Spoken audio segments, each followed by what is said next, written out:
I'm Jesse Jackson Jr. Welcome forward to the Jesse Jackson Jr. Show on KBLA Talk 1580. Welcome forward. In the first hour on Wealthy Wednesdays on the Jesse Jackson Jr. Show, the great debate rages on in states across the country.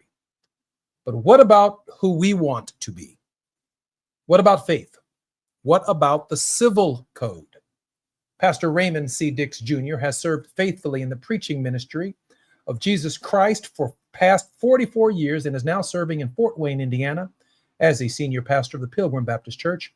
Pastor Dix comes from Pilgrim with over 30 years of pastoral experience, with much of it being urban inner city ministry experience. Pastor Dix strongly believes that the hope of any community is in the Gospels. He is a deep believer in expository preaching and teaching in the church community. Pastor Dix currently serves and holds many certifications and recognitions for his service and years of service in the community, as well as a bachelor's degree in biblical studies from Indiana Wesleyan University. And he is currently pursuing an MDiv degree with the intention of completing his doctoral studies as well. Pastor Dix is also a member of the A Phi A Fraternity Incorporated, but we will not fault him for that. On the Omega side of the Divine Nine. Also joining us in the first hour, probably at the first or the second break, will be Representative Cam Buckner, who is a native of the South Side of Chicago, the fourth child of Chicago public school teacher and a law enforcement officer. He is the assistant minority leader of the Illinois House of Representatives. He was with us briefly yesterday, but he's back today. Pastor Dix, welcome forward to the Jesse Jackson Jr. Show. Hey, good afternoon. Thank you so much for having me on. It's good to see you and hear from you again. And I'm so happy that you will not hold that A Phi A designation against me, but as I will not hold yours against you. So that's how the truly Divine Nine Brotherhood works. That's how it works. Pastor, I appreciate you. Being here. In the past week or so, I'd like to pivot from talking about solely the circumstances of what has taken place in the national body politic. As you know, the government is looking at its budget. There is concern that the government itself could very well shut down. Democrats see it as a way of protest. But it's also occurring in the context of last week's national tragedy. I see us no longer at just a political crossroads, Pastor Dix. I see us in some kind of a spiritual crossroads as a nation. Pastor Dix, help us interpret the context and the circumstances that we as a nation find ourselves in. Yeah, and I would have to agree with you. This has gone beyond a political dynamic. It is now, crossroads was a good word that you use. It is also, and has been, I think, for some time, a spiritual crossroads. The question has always been before believers, probably since the inception of America, where's the dynamic tension that exists between who Jesus calls believers to be and who we become as a nation when you add in the political dynamics to our communities, our states, and our national circumstances, government. So I think very clearly we are at this crossroads, and we've been there for a long time. And the question is, do we have the courage to, as believers, to be who Christ called us to be, even if it means for some discomfort within the body politic? I think that's where we are. We haven't found, as of recent, leaders who seem to have that courage, though they profess their faith in Jesus Christ. Pastor Dix, I find we were all raised to believe the rhetoric that there is a separation between church and state, and maybe institutionally that's absolutely correct. But the tensions between Democrat and Republican, between liberal and conservative, between the so-called radical right and the so-called radical left, It suggests a division in national spirit energy, that we are talking past each other. We are not talking to each other, that the church in a real sense, and I mean by that, the church within us is really in a spiritual division. I've seen people arguing in grocery stores, so much for separation between our spirituality and our politics. I see college campuses that are divided. I've seen counties in the state of Illinois talking about seceding from Illinois and joining Indiana.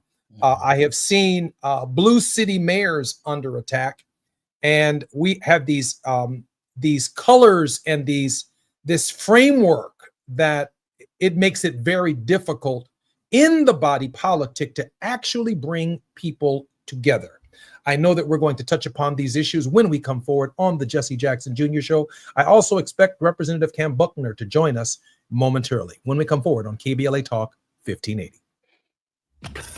While you're stuck in traffic, we can at least bring you up to speed on the news of the day. You're listening to Jesse Jackson Jr. only on KBLA Talk 1580.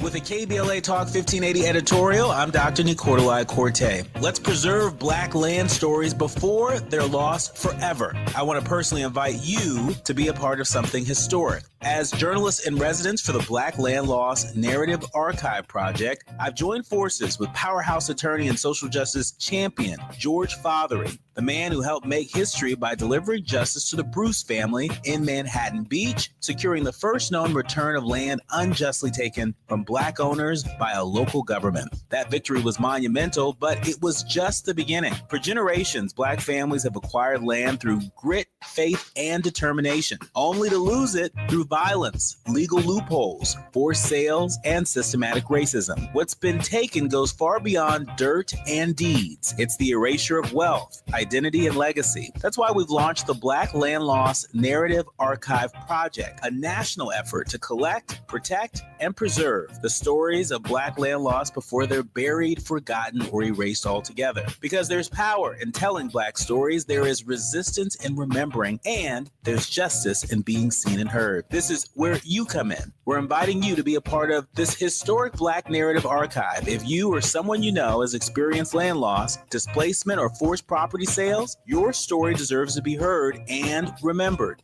Your story belongs in this archive. Your truth matters not just to your family, but to our collective future. Visit blacklandlost.org today. Fill out our simple intake form and add your voice to the National Archive of Remembrance, Resilience, and Reckoning. Let's make these stories live on, not in whispers, but on the record. With a KBLA Talk 1580 editorial, I'm Dr. Nicolai Corte, and as always, we welcome your feedback. Febreze. It's a classic odor tale. You fried fish for dinner, cleaned up, but the smell. Is Pam cheating at charades? Breathe happy, Febreze, la la la la la. Now back to more of Jesse Jackson Jr. on KBLA Talk 1580.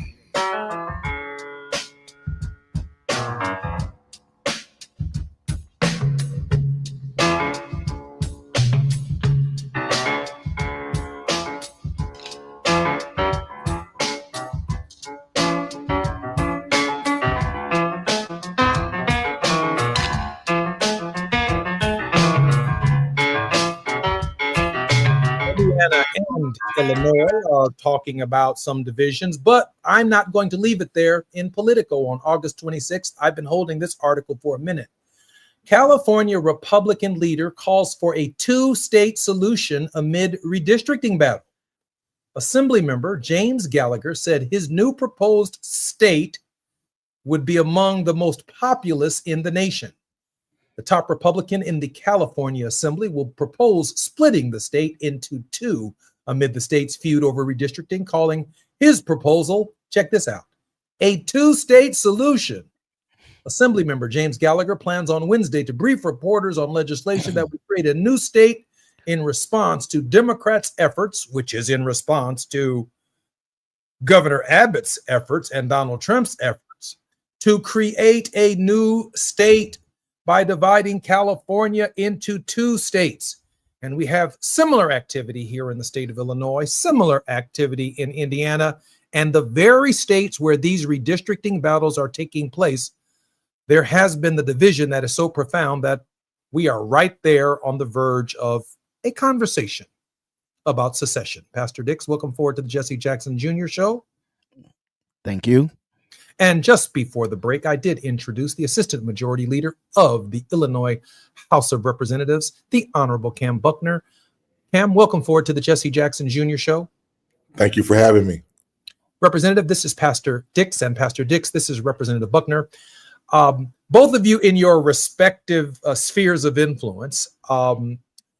Representative Buckner in Illinois, who works very hard to keep our state together and speak to all facets of the body politic in the state of Illinois. And Pastor Dix, who was the previous head of the African American Ministers Alliance in the state of Indiana, is well aware of the divisions that exist in the state of Indiana, including but not limited to conversations about redrawing the district of Congressman Andre Carson, which would remove him from the Congress of the United States in this divided and heated discourse. Let me start with Pastor Dix. This idea of not working together and forming new states harkens to the days of the Civil War. It does definitely hearken to that, and I think it really goes back to the fact that we are wanting to get away from the principles upon which this country was supposedly founded, and that is the discourse of ideas. We no longer want the discourse of ideas. We've drawn the battle lines, and we refuse to come across them as what is best for the nation. We need to be able to get back to that time where we used to communicate with one another, as you said earlier, not at one another. The question now is that if you don't agree with me, I'm just going to take my toys and I'm going to go home, and I'm going to not have any conversations with you. And we're going to consider ourselves as political enemies rather than political opponents. And I think that's a huge distinction in the vernacular and the language that we use. When you speak of someone as an enemy, ultimately you're going to consciously or subconsciously treat that person in that way.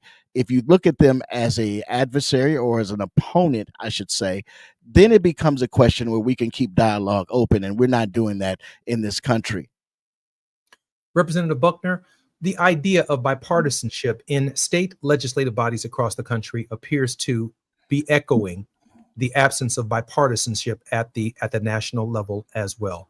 Your thoughts, Cam Buckner, Representative Buckner, on how to keep a state together?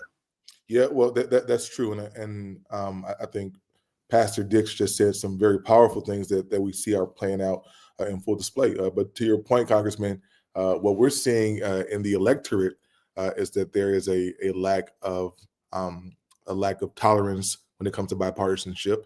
We're seeing it on social media, and we're hearing it at the barbershop and at the water cooler. That has then trickled up to our county, our city, and our state governments, which is also on display on the federal level as well, right? And so a lot of what I've been concerned with is making sure that we keep the main thing, which should be making sure that we're resourcing our communities and bringing opportunities to the people that we represent. If you talk to folks around this country, whether they're in Illinois or Indiana or Missouri or Iowa, they're not concerned with having a new state. What they really want is new opportunities, right? If we can keep that as the main focus, and to remind people that our job in these elected roles is to be able to give them those opportunities and not let things like these maps be distractions, then we're doing the right thing. But I just hope that we don't get caught up in this conversation the wrong way. I do want to raise this question, if I can press you, Cam, for just a moment. I've argued that there's no such thing as a local congressman. I need 218 votes to get anything done in Washington, D.C., and I know that you need a majority of votes to get anything done in Springfield. And yet, I do have these obligations in my past life to my constituents. But as the assistant majority leader in the House of Representatives, not only do you have an obligation for your constituents, but there really is a challenge also for you as an elected official and as a party official to see the entire state. And that means that we just don't represent the blue. I mean, we do our stuff in our districts that we've been asked to do, but we're also asked to have a vision that sees downstate Illinois, that sees other communities that are similarly situated with similar problems. And we have an obligation, in my opinion, to do some kind of outreach to them to show them that we are a party that represents everybody. That's absolutely correct. And I think we get caught up in the nostalgia of the maxim that all politics are local from the former Speaker of the House, Tip O'Neill. And that is true to a certain extent, but the points that you raise are also very, very, very true. As I remind people, I represent the 26th district, right? So I represent South Shore and Bronzeville and Hyde Park and Kenwood.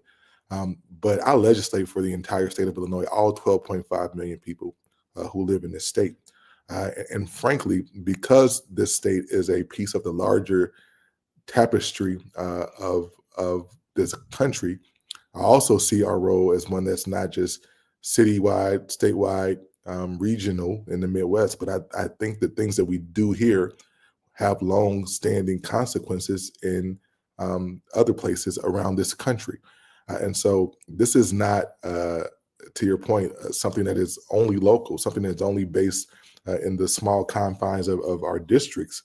The democracy in the way that we have built it in this republic really relies on the ability to talk across spaces geographically in order to move policy. And so I just remind folks that while we may have our delineated spaces from an electoral standpoint, there is always far-reaching consequences for the work that we're doing, and we should take that very seriously.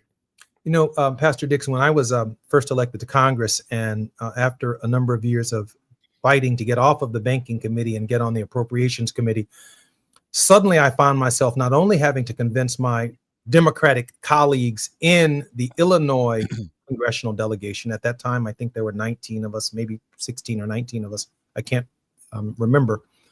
But after I convinced them, then I had to convince about 3 other states in the Democratic Party, the Democratic representatives in Indiana, the Democratic representatives in Iowa, and the Democratic representatives in other border states to Illinois, to allow me to represent the region on the Appropriations Committee, because I not only saw the 2nd Congressional District of Illinois, accomplishments that I was able to bring home that I feel particularly proud about, but I had to go over to Indiana and find out what they needed. And I had to hear what the members of Congress in Iowa needed. And then when I offered appropriations legislation or fought for appropriations legislation, I'm in the 2nd District of Illinois, but I had regional obligations. I had to work with the Republicans in these states, in the Congress of the United States,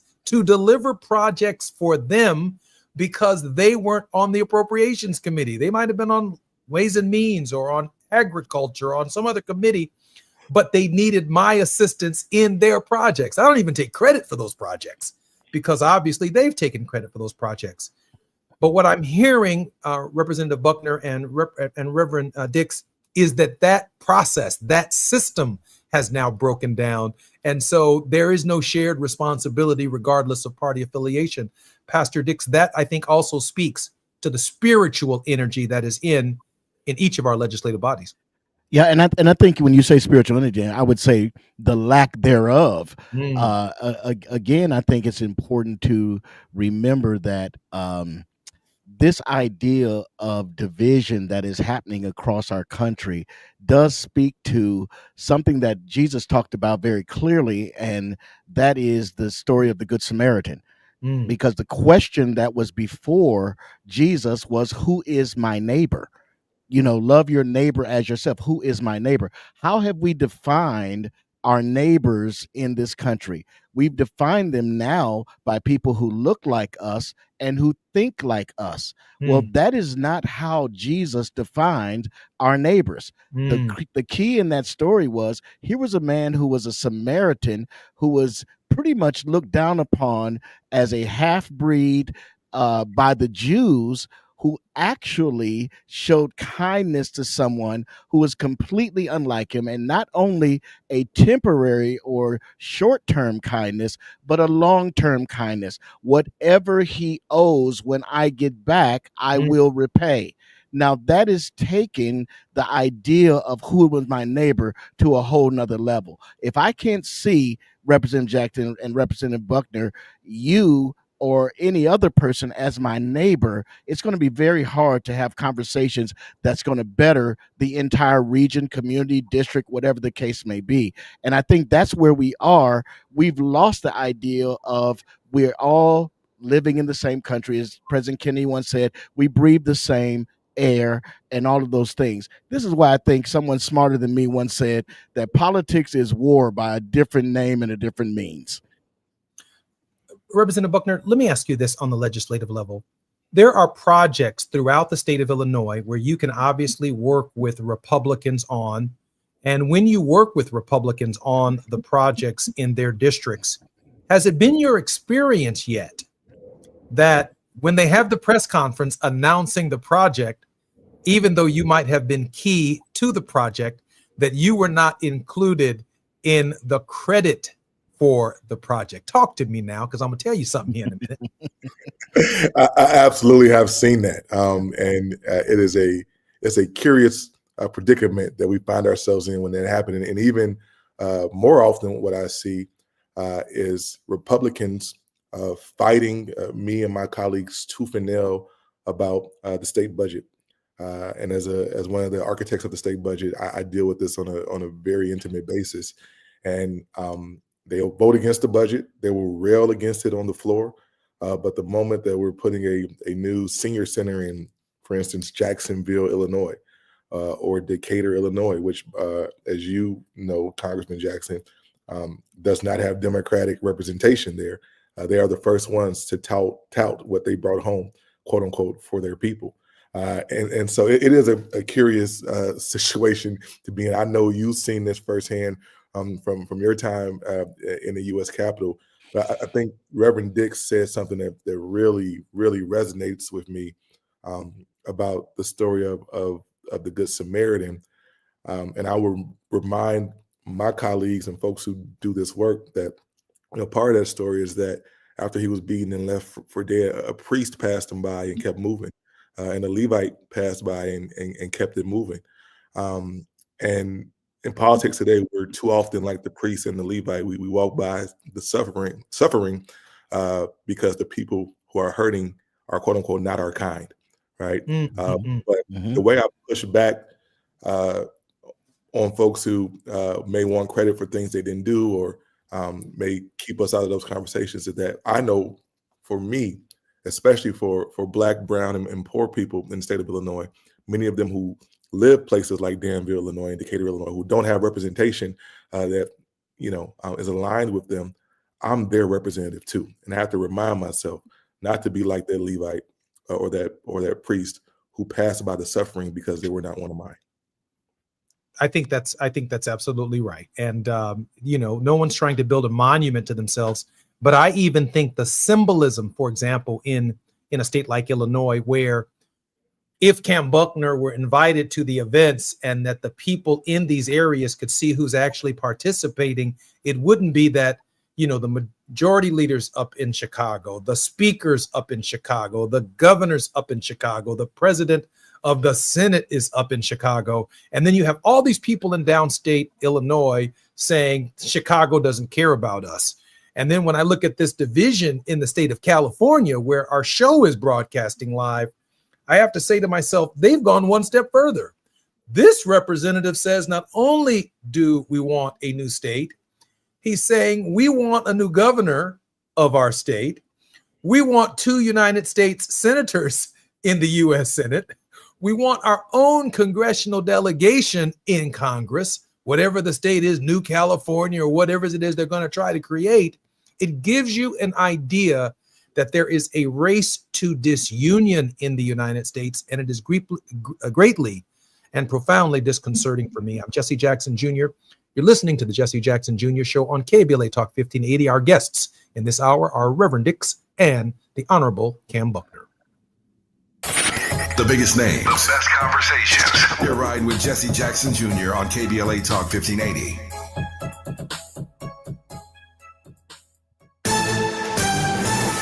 I'm Amber Payton with BIN News Now. Illinois Governor J.B. Pritzker and Black Chicago Mayor Brandon Johnson are blasting President Trump over his threat to send the National Guard to Chicago. It has never come up. It never came up during the campaign. It's never come up in the first 2 years. Johnson says no one asked for troops, while Pritzker accused Trump of, quote, losing it, end quote, and possibly suffering from dementia. Former President Barack Obama calls the assassination of conservative activist Charlie Kirk a tragedy, saying political differences do not justify violence. Speaking in Pennsylvania, Obama said while he disagreed with Kirk's ideas, he was a young man with loved ones who are grieving and stressed democracy requires disagreement without violence. And rapper Cardi B revealed on CBS Mornings that she's expecting a baby with New England Patriots star Stefon Diggs. The news comes ahead of her new album, Am I the Drama, that releases Friday, and her Little Miss Drama tour in February. Get BIN News Now on demand 24/7 on the iHeartRadio app. San Diego's events calendar is full of flavor. Dig into local wine and food festivals, treat the family to kid-inspired deals all October, and get a taste of glory at the Breeders' Cup World Championship. Plan your trip now at sandiego.org/awesome all year. Funded in part with City of San Diego Tourism Marketing District Assessment Funds. This is the KBLA Sports Minute with Ray Richardson. The Chargers got some good news Wednesday morning concerning All-Pro linebacker Khalil Mack. The 34-year-old Mack will not miss the rest of the season after suffering an elbow injury in the first quarter of Sunday night's win at Las Vegas. The Chargers have yet to say how long Mack will be sidelined. The Chargers play their home opener Sunday against Denver at SoFi. UCLA interim football coach Tim Skipper met with the media for the first time Wednesday morning. The 47-year-old African-American, a native of New Orleans, was promoted on Sunday to replace Deshaun Foster. An 0-3 start prompted UCLA officials to fire Foster on Sunday. Skipper was an assistant at Fresno State before joining Foster's staff this season. UCLA has a bye this weekend. First game for Skipper as head coach is September 27th at Northwestern. No debates, no speculation, just the info you need. That's your KBLA Sports Minute. I'm Ray Richardson. More news, opinions, and conversation when we come forward on KBLA Talk 1580.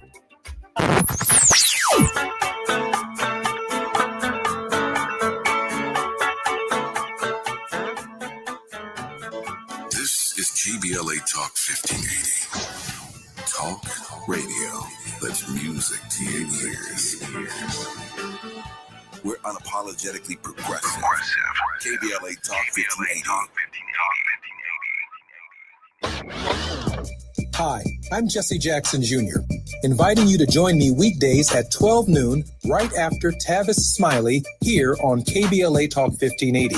As a law school graduate and a theologian with a firm grasp of our body politic given almost 2 decades in Congress, my show is the fresh new home of an authentic, uncompromised quest for transformation and salvation, both personal and collectively, as I vigorously interrogate the theological and symbolic meanings embedded in our society. I promise to leverage my knowledge of history, theology, and both international and domestic issues to imagine an inclusive vision for the future, which I hope will inspire all of us to pursue life, liberty, and the pursuit of happiness as a given, not just an aspiration. So join me weekdays at 12 noon, right after Tavis Smiley, for 2 hours of the Jesse Jackson Jr. Show, only on KBLA Talk 1580.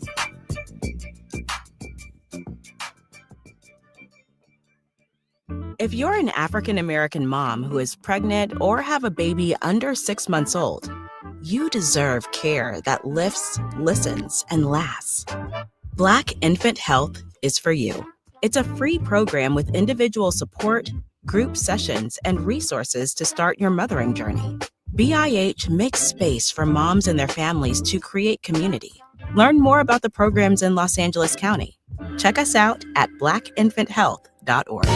Imagine a world without heart disease and stroke, where every person has the chance to live a full and healthy life. Join us for a walk to save lives at the American Heart Association's Greater Los Angeles Heart and Stroke Walk, Saturday, September 20th at the Rose Bowl. Every step made and every dollar raised means more people learning CPR, more life-saving research, and more time with the ones we love. Sign up at heartwalkla.org. The LA Heart and Stroke Walk is sponsored by Optum, UCLA Health, Keck Medicine of USC, and Dignity Health.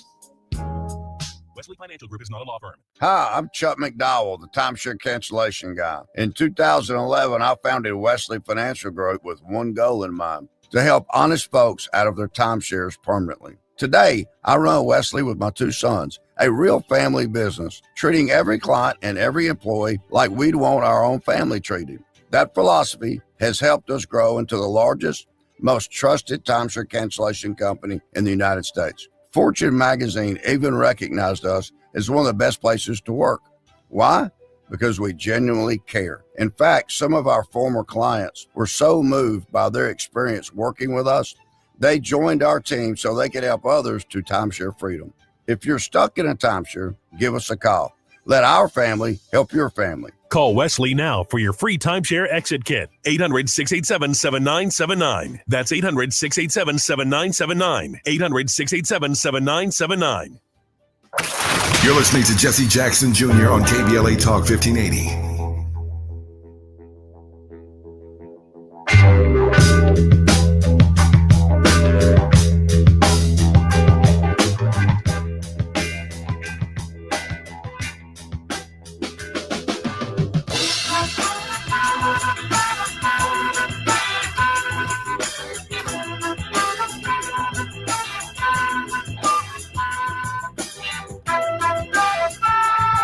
I'm Jesse Jackson Jr. Welcome forward to the Jesse Jackson Jr. Show. Our very special guest in this hour has been Pastor Raymond C. Dix Jr. Pastor Dix comes from Pilgrim Church and has never shied away from tough issues, believing fervently that God's word answers all things. And also Representative Cam Buckner. He previously served as executive director for World Sport Chicago, a nonprofit legacy of Chicago's bid for the 2016 Olympic Games, an organization that uses sport as a tool to provide positive life skill training and opportunities to youth in Chicago's most under-resourced communities. Representative Buckner and Reverend Dix, welcome forward to the Jesse Jackson Jr. Show. Thank you. Representative Reverend Dix, let me ask you this question. I am deeply holding on to the belief that Martin Luther King Jr.'s statement in the I Have a Dream speech that little white boys and little black boys and little white girls and little black girls will be able to hold hands. Now, my opinion of that takes on, just as you brought forward the story of the Samaritan, it takes on something else in a legislative body. That I got to hold this hand of this Republican. I might have to hold the hand of this Democrat to get something done. I might have to hold the hand of this blue dog conservative Democrat who identifies Representative Buckner with interests downstate Illinois more than they do the interests in the large urban areas of the city of Chicago or other urban areas in our state, or even in the state of California. That we have to find a way to hold these hands and build projects in their areas that provide needs, meet all of the needs and the assistance, so that we can take the vitriol out of politics and overcome the divisions within the states that seeds are being planted right now for disillusion. I really wish we could have heard from Republican legislators pushing back on U.S. troops on the streets of the American people. I think the American people and the preservation, Representative Buckner, of the Constitution itself deserve that kind of leadership. Representative Buckner? I think you're absolutely right. And for those folks who espouse or portend and pretend to espouse these views, certain views about the infallibility of the Constitution and our founding fathers and the documents that have led us into this time and space in the history of our republic. To not stand up and speak out against that is not just problematic, it's malpractice. And it shows the cowardice in their convictions, right? And so we should call it out. We should call it out when we see it. We should be very honest and clear and concise about it, because here's the truth. The truth of the matter is that as we go through this reckoning that this country is currently engaged in, those folks who emerge on the other side with the consent of the governed and the consent of the people will be those who spoke truth to power, who had honest conversations about where we are, where we're going, and how we're going to get there. I appreciate that, Representative. Let me bring Pastor Dix in this, because Pastor Dix, Dr. King said, I'm 60 years old, by the way, 65 years ago, maybe 70 years ago, that 11 o'clock on Sunday morning is the most segregated hour of the week in the United States. I don't see any progress amongst the brethren or the sisterin in any evidence that they have come together in any way, shape, or form in the last 70 years. In fact, it's worse today than it was then. And so what are y'all doing over there in the church? So, I mean, great question. I'm glad you brought it up. Couple things I'll say. Part of my experience before I came to Fort Wayne is I led a truly multi-ethnic congregation in the city of Gary, Indiana. Our congregation was 50% Black, 35% white, and 15% Latino. You have to have at least 20% to become a truly multi-ethnic congregation or multicultural. Most congregations that claim that are nothing more than multicolored, which is a completely different dynamic. So I understand the power of the gospel to transform lives. We had to manage culture on a daily basis. We had to look at each other as neighborly. We had to find a way to love one another. And we also understood this very clear dynamic. Everyone is equal at the foot of the cross. We all need what God has to offer equally as people. Now, what has happened in the church is that when you look at the book of 2 Corinthians, and Paul is talking about, and we celebrate this idea of we're new creatures in Christ in 2 Corinthians 5:17, but we don't read the 18th verse, which talks about God giving us the ministry of reconciliation. That is given to the body. And so the church really is the best vehicle to lead reconciliation in this country. But that can't happen as long as we are co-opted by the political designations of our day. And I think the divisions that happen in the church is because the priority of the church today is not the gospel of Jesus, which teaches us to care for the poor and those who don't have, and to love our enemies as ourselves, to do good to them that mistreat us. That's not the ethic the church is using today. The ethic the church is using in many cases is either community separation or nationalism that calls people to save America rather than to be more concerned with saving souls. Well, you know, I'm going to push back a little bit on that, just a little bit, Reverend Dix, because I know you can handle it. My pushback is that there is no incentive for me as a Christian and an African-American Christian who comes from a liberation theological perspective as a former representative to do anything different than what I'm hearing Black preachers talk about. There's just no, if I got y'all, if y'all got my back, I'm going to say exactly what I believe, and it works for me theologically, it works for me politically, because y'all got my back. But it seems to me there is no coming together within the body of Christ where my courage comes from multi-denominational Christianity, where Black pastors and evangelical pastors have gotten together, and we together are fighting for health care for all. So when I stand on the floor, I know I'm speaking for these Christians and not just these Christians. And so I make that argument also to Representative Buckner, because I think we're not going to do anything different than what the religious and spiritual community is demanding of us at any given hour. Hence, our courage comes from our faith in this moment. If I could just real quickly comment on that. I think the key is that, and we're probably not as far apart as we think, because I am a firm believer in what comes across the pulpit ends up in the ears of the people. And if you are preaching separation, and that happens very clearly in the church community, when I talk about the wider Christian community across the country, if you're preaching that, then no, people aren't going to have your back, Representative Jackson or Representative Buckner. Certain people are not going to have your back. But that goes back to the point of understanding what the church's role is in society. You started this show with the issue of separation in church and state. On a administrative level, government wise, yes, but a moral community operates in the ideal of what is truth, not subjective truth, but what is objective truth. Are there people who benefit from keeping people poor? Absolutely. Are there people who benefit from the divisions that are in our country? Absolutely. And until we start speaking to that, I have and I'll finish with this real quickly. I have a good friend who's a white pastor in the Southern Baptist.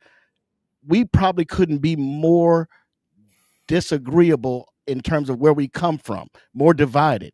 But we found a way during the President Obama's administration to have open and honest communication because we sat down with a respect for one another.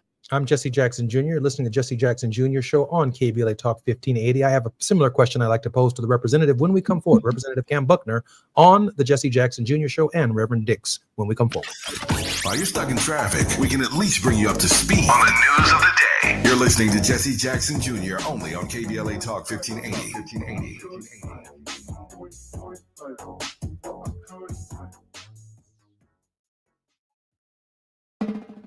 Hi, I'm LA City Councilmember Curran Price, inviting you to the 30th anniversary of the Central Avenue Jazz Festival, Saturday, September the 20th, from 11 a.m. to 7 p.m.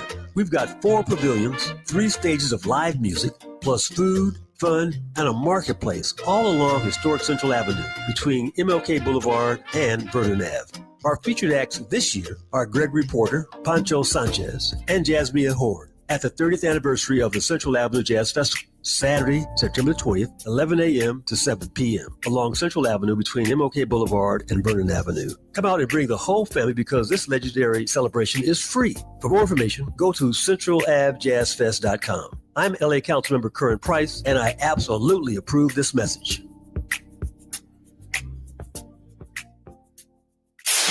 KBLA Talk 1580. We've got a lot to talk about. KBLA Talk 1580 is committed to self-care and community well-being. Walk Good LA was formed in June 2020, inspired by the Black Lives Matter movement and the beginning stages of the COVID-19 pandemic. What began as a few minutes of breath work and yoga meditation before protests against police brutality turned into a safe space for the community to heal in hard times. The immensely positive response from the community transformed the momentum into a movement. Today, Walk Good LA is a Black and Brown-led community wellness organization based in Los Angeles. They provide spaces for healing through community yoga classes, guided meditations, hikes, run clubs, and other activations throughout Los Angeles that attract hundreds of members weekly. With the help of Propel and Michael B. Jordan, they now have a yoga and wellness studio in Los Angeles called the Walk Good Yard. To join their mailing list and connect with healing spaces, please visit walkgoodla.org. That's walkgoodla.org. Or find them on Instagram at walkgoodla. This is a community call to action, a community call to healing from KBLA Talk 1580. KBLA Talk 1580. We've got a lot to talk about. KBLA Talk 1580, connecting you with services and solutions. LA County's new Justice Care and Opportunities Department, or JCOD, is here to support justice-involved individuals and their families. The JCOD Support Center is now taking calls at 1-833 LACJCOD. That's 1-833-522-5263. Available 7 days a week from 6 a.m. to 11 p.m. The Support Center is your one-stop shop for reentry issues and court support. They offer court reminders, connections to local services, transportation assistance for housing, court appearances, and childcare. The JCOD hotline provides personalized help to connect you with services that you need. And don't forget to check out justiceconnect.org for more information. Remember, it's free and available every day at 1-833-522-5263. This is a community call to action from KBLA Talk 1580. The following is a paid advertisement by Family Vacation Getaways with the purpose of soliciting sales of vacation ownership. For complete details, please visit fvgradio.com. If you want a 100% complimentary stay at a luxury resort in Cancun, airfare not included, then Family Vacation Getaways is your ticket to paradise. See website for complete details. We're giving away 5 days and 4 nights to the first 50 callers who can name an animal that lays eggs and is not a bird. An animal that lays eggs and is not a bird. Do you know it? Call now, 800-868-6431, 800-868-6431. You're also eligible for an exciting bonus vacation to Orlando, Florida for just $498. And don't worry about anything ruining your plans. We can extend your travel up to 18 months. Name an animal that lays eggs and is not a bird, and get a complimentary Cancun resort stay and an optional bonus vacation to Orlando for just $498. What are you waiting for? Call 800-868-6431, 800-868-6431, and give us your answer. The proceeding is not a contest and is a paid advertisement by Family Vacation Getaways and not sponsored by this program or its affiliates. Now back to more of Jesse Jackson Jr. on KBLA Talk 1580.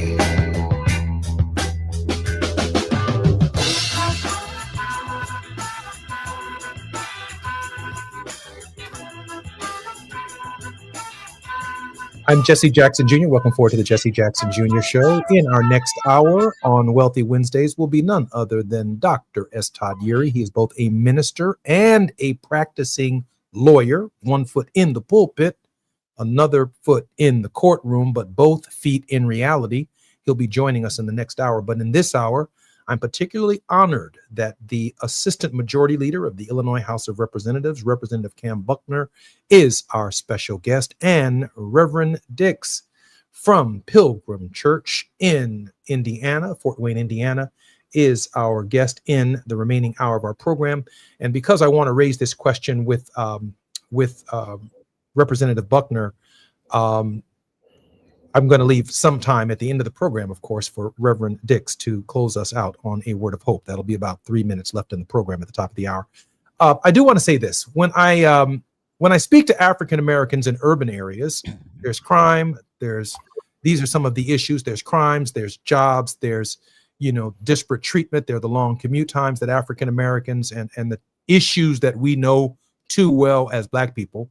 Then when I moved to the suburban area of my district, also largely African American, it's about commute times, it's about taxes, it's about long drives to work, it's about funding schools. When I get to the rural areas of my district, it's about farm subsidies. There's also a little bit of a racial component, I might add, that they see us as upstate and we have everything and they have nothing downstate. I think that's something that people have to work through. But I see another dynamic, and I think Cam Buckner can probably attest to this. Politicians come through our churches, Black and white, on Sunday during election season, and they speak in our pulpits, and we have open arms in our Christological thinking. But in the 17 years that I was in Congress, I think I preached in 3 white churches 3 times in 17 years. I'm not familiar with white churches that are interested in my spiritual perspective, my spiritual interpretation of biblical reality. Hence, I'm welcome to attend their church, but the pulpit's not open to us. Cam, have you seen that dynamic? Absolutely. And when you think about it, a lot of it is a remnant of our history, Congressman, and how we got here. We all know that for generations, the Black church has been the civic home of Black America, where politics, economics, and faith have been intertwined, right? It's where Dr. King launched campaigns. It's where your father and Harold Washington built coalitions. It's where many Black politicians still go to connect with communities. And we also expect that from white politicians who may represent us as well. The church has provided legitimacy for a long time. If you can stand in the pulpit, you can stand up for the people. That's often been the way we look at it. But I think historically, many white churches have been apolitical spaces, or when they have been political, they've been aligned with conservative causes or causes outside of the realm of what is helpful for those in our community. And so when you look at that, it really is indicative of the divide that we have. When we are engaging in our faith tradition, it is usually centered around a movement to do something different and to do something better, and using what we can get from the church and spirituality to help us get to what that end goal is. However, in many majority white spiritual traditions, for them, the movement is just keeping things the same, right? And so there is a different relationship with the political process for them than there is with us. But that is absolutely a true statement that I've seen in real time. Reverend Dix, our churches are open to this dialogue. It doesn't seem, or has never existed since Dr. King said 11 o'clock on Sunday morning is the most segregated of the hour of the week, that we can come into white churches and are welcomed to share from our historical and spiritual and Exodus, if you will, interpretation of the scriptures, what our slave experience is, that they are willing to listen to, or in any way that would even move them. So I think on Sunday morning is one way to advance that conversation. Now, I served for 30 years in the city of Gary, which is a predominantly Black community. And I can tell you right now that the same dynamic exists on the other side. We're not inviting white candidates or white preachers into our spaces to share with us. Sunday morning is an intently personal thing for people in general. But here's the thing. I trained a group of 40 white people to understand urban ministry. And when I'm saying trained, they came with zero understanding of what it meant to minister in an urban context. And I had to be open to questions that they had that might have been uncomfortable to hear, and certainly probably not a good place to discuss is on a Sunday morning. So what I'm saying is that these conversations need to start with pastors behind the scenes and things like that to talk about what those experiences are like. We had a conservative representative, you may know him, Jim Banks, here in Fort Wayne. I invited Jim to come to our church and hear from 25 pastors about their experiences with law enforcement. He left there crying, not fake tears, but real tears, because he heard the pastors with experience with law enforcement. With experience, yes, including myself. And when he heard that, he came out saying, of all his years in Congress, that's the most impactful meeting that he had. It was because somebody had to open the dialogue. He had no one else to advise him on what the police were doing, because it was outside of his sphere of environmental sphere. Now, when you bring it home, it had an impact on him, especially as someone who permits himself to be a believer. I understand that. I know that I reversed the order a moment ago and asked Reverend Dix to give us a word of hope, but Representative Buckner, you're more than capable of giving us a word of hope for this hour. Representative Buckner? Yeah, I'll just say, and Reverend Buckner was my grandfather. He'll be happy to hear you say that. Maybe one day. At the end of the day, might not want this, brother. At the end of the day, I think we have to remember that our politics doesn't have to stay stuck in division. Just like Paul told the Corinthians, just like Jesus showed up in the story of the Good Samaritan, we're stronger when we see each other as neighbors, not enemies. Whether you're from Chicago or Carbondale, whether you are from Fort Wayne or Gary, whether you worship in the Black church or the white church, we all want safe communities, good schools, a good future for our kids. So if we can hold on to that truth, then there's reason to believe that tomorrow can be better than today is. And my hope is that we choose compassion over contempt and unity over ego, and that we never forget that we all rise or fall together. It doesn't get much better than that. Reverend Dix, we have about a minute and a half. I just want to remind everybody, first of all, thank you. Great to meet you, Representative Buckner. I think the most important thing is to go back to, as believers, what is it that we're called to do? The ministry of reconciliation, that is a medical term in the Greek text, and it really means the bringing together that which was broken. Relationships across racial lines have been broken in this country, maybe never have actually been together. We have the responsibility of bringing that together, the mending of that brokenness, and that is done when we respect one another, mutually theological hospitality, and being able to talk to one another in the spirit of love, even if we disagree. Representative Buckner, thank you for your time on the Jesse Jackson Jr. Show. Thank you, Congressman. Reverend Dix, I appreciate you so much, and thank you for being on the show as well. Thank you, sir. I appreciate it. Always glad to be a part. On the Jesse Jackson Jr. Show on KBLA Talk 1580, more on Wealthy Wednesdays with Dr. S. Todd Urey when we come forward. KBLA 1580 Santa Monica. I'm Amber Payton with BIN News Now. Illinois Governor J.B. Pritzker and Black Chicago Mayor Brandon Johnson are blasting President Trump over his threat to send the National Guard to Chicago. It has never come up. It never came up during the campaign. It's never come up in the first 2 years. Johnson says no one asked for troops, while Pritzker accused Trump of, quote, losing it, end quote, and possibly suffering from dementia. Former President Barack Obama calls the assassination of conservative activist Charlie Kirk a tragedy, saying political differences do not justify violence. Speaking in Pennsylvania, Obama said while he disagreed with Kirk's ideas, he was a young man with loved ones who are grieving and stressed democracy requires disagreement without violence. And rapper Cardi B revealed on CBS Mornings that she's expecting a baby with New England Patriots star Stefon Diggs. The news comes ahead of her new album, Am I the Drama, that releases Friday, and her Little Miss Drama tour in February. Get BIN News Now on demand 24/7 on the iHeartRadio app.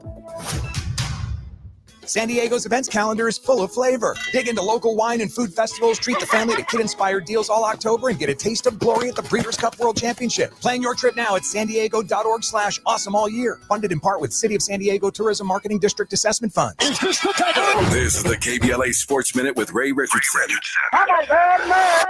The Chargers got some good news Wednesday morning concerning All-Pro linebacker Khalil Mack. The 34-year-old Mack will not miss the rest of the season after suffering an elbow injury in the first quarter of Sunday night's win at Las Vegas. The Chargers have yet to say how long Mack will be sidelined. The Chargers play their home opener Sunday against Denver at SoFi. UCLA interim football coach Tim Skipper met with the media for the first time Wednesday morning. The 47-year-old African-American, a native of New Orleans, was promoted on Sunday to replace Deshaun Foster. An 0-3 start prompted UCLA officials to fire Foster on Sunday. Skipper was an assistant at Fresno State before joining Foster's staff this season. UCLA has a bye this weekend. First game for Skipper as head coach is September 27th at Northwestern. No debates, no speculation, just the info you need. That's your KBLA Sports Minute. I'm Ray Richardson. More news, opinions, and conversation when we come forward on KBLA Talk 1580.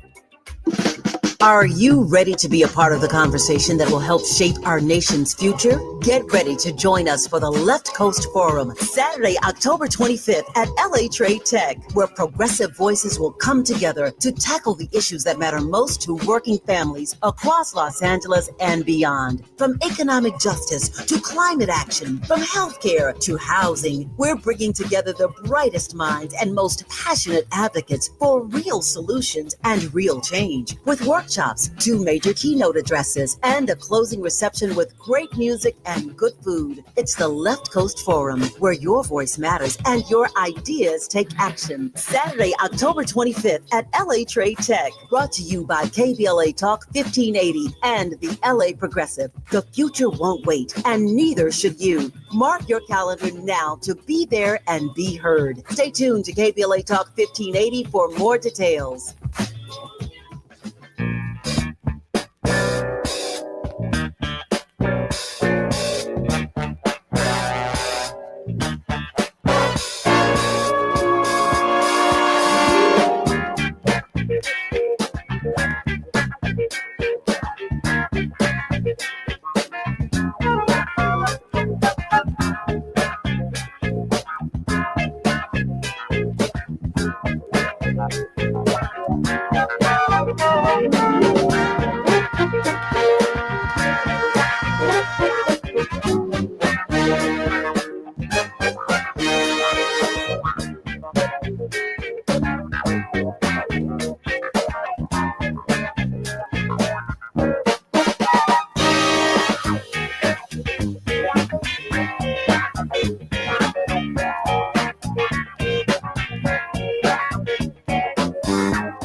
welcome forward to the Jesse Jackson Jr. Show on KBLA Talk 1580.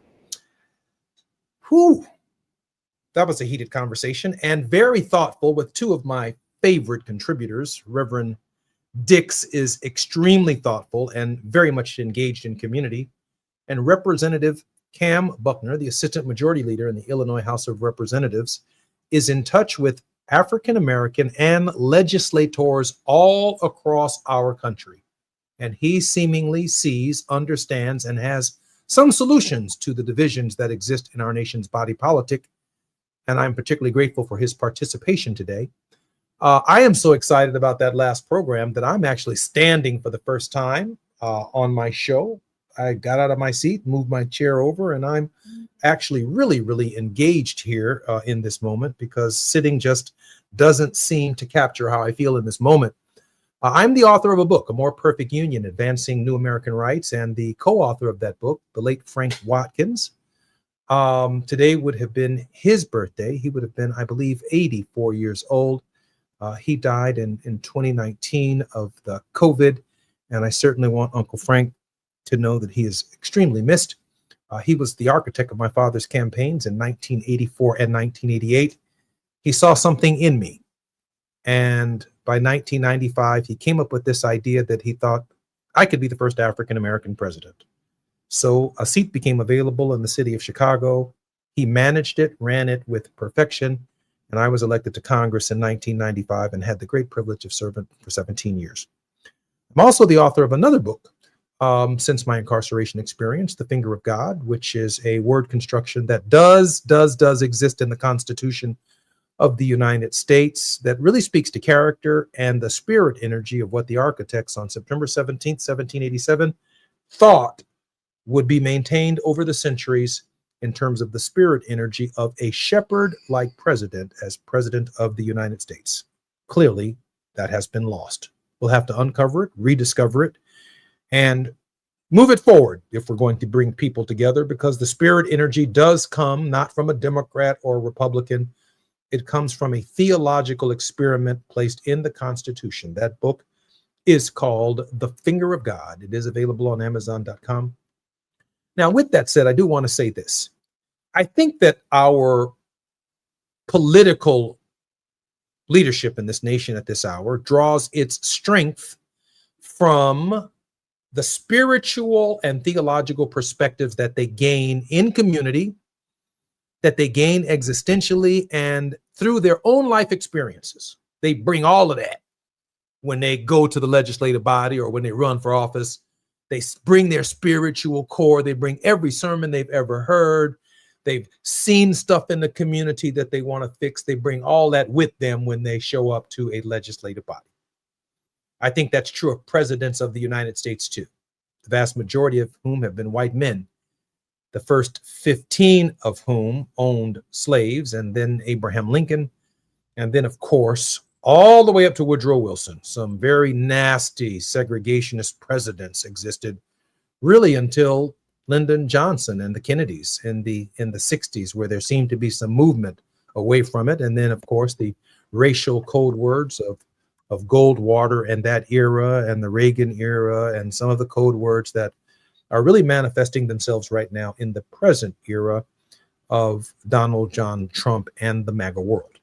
Now, with that said, I don't think we're going to be any bigger than our pastors are going to be as elected officials and politicians, because we rely upon them for our spiritual energy. And some of what's going on here, Dr. Yuri, is in that spiritual space, that it is the spirit energy of the Gospels, the spirit energy of the church, the spirit energy of the movement that gives us the courage to either reach out, to retract, to fight or flight. The spirit energy has commanded us and our faith through these difficult times. Dr. Yuri, we have about a minute before we come forward, 2 minutes before we come forward. I'd like your initial thoughts, and I certainly want to welcome you forward to the Jesse Jackson Jr. Show. I'm always glad to hang out with you on Wednesday, but after you laid all that out and then said, all right, I got a couple of minutes to give me your get started. Look, I'm still trying to get my initial thoughts. I'm trying to Okay, I can pull some of it back. Let me try it this way, because we do have just about a minute before we come forward. This has been a fairly extraordinary week, Dr. Yuri, and 1 foot in the pulpit, 1 foot in the church, 1 foot in the courtroom. The dynamic in your space in this minute has to be fairly extraordinary. It is, but let me start with the framework. You mentioned shepherding. There's a stewardship obligation in the Constitution that has been abandoned, and that is to be the caretaker of the goodwill and the well-being of the persons that the Constitution speaks to and speaks for. And so in the course of this dynamic, whatever the founders believe that they saw, subsequent generations have now either ignored it or they have betrayed it. And that's where we have to have a significant conversation. I'm Jesse Jackson Jr. You're listening to the Jesse Jackson Jr. Show, Wealthy Wednesdays with Dr. S. Todd Yuri on KBLA Talk 1580. More with the good doctor when we come forward. It's afternoon drive time with Jesse Jackson Jr. Only on KBLA Talk 1580.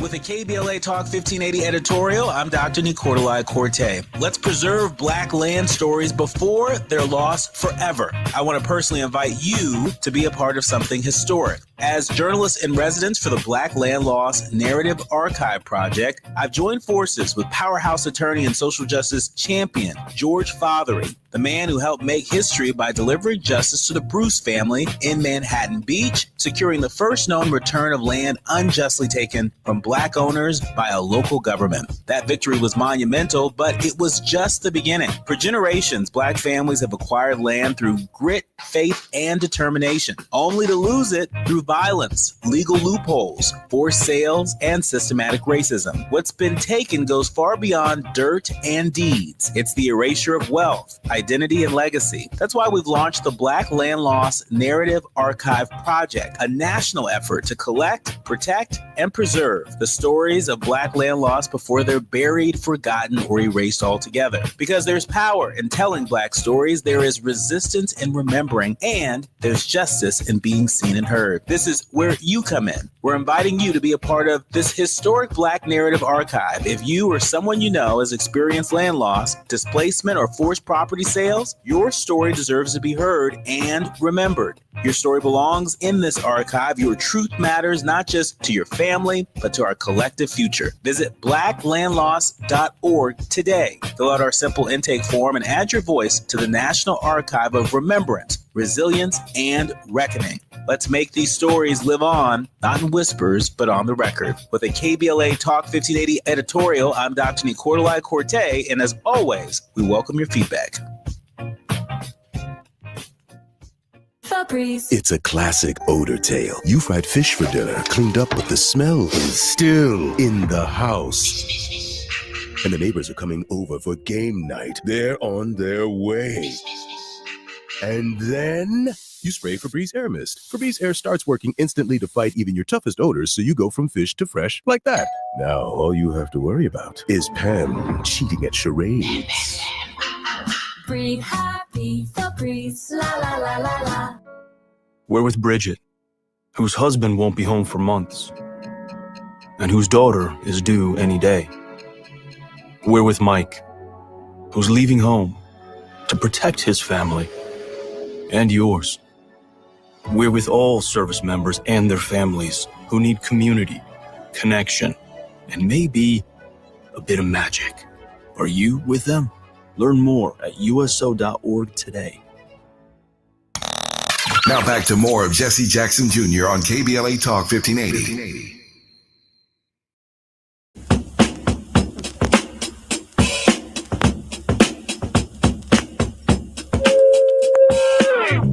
I'm Jesse Jackson Jr. You're listening to the Jesse Jackson Jr. Show and Wealthy Wednesdays with Dr. S. Todd Yuri. He is both a lawyer and a practicing pastor of a church in Baltimore, Maryland, Douglas Memorial Community Church. Dr. Yuri, welcome forward to the Jesse Jackson Jr. Show. I had a chance to catch my breath, so I think I'm ready now. Right, Dr. Yuri, before the break. On the extreme MAGA side, which includes some significant evangelicals, and over here on the extreme liberation theology side of liberal and democratic politics, and over there on the Republican side of politics, you talked about the ministry, the shepherding that both sides have to the fidelity of the Constitution itself. And you said that you believe some of that has been lost. Dr. Yuri. Yeah, I think we're living in the lostness of this moment. On one hand, you have the very aggressive, even violent assault on the principles in the Constitution, particularly the Bill of Rights. And then on the other side, you have kind of the flip side of the same coin that Dr. King warned us about, right? The kind of neoliberal kind of hypothesizing, right? We don't fix the problem because we need the problem to allow us to continue to engage in this conversation. And so it's almost like chasing the remaining pieces around on a chessboard because you don't want to declare stalemate, because in the process, it means you will then have to push the reset button. You'll have to start over.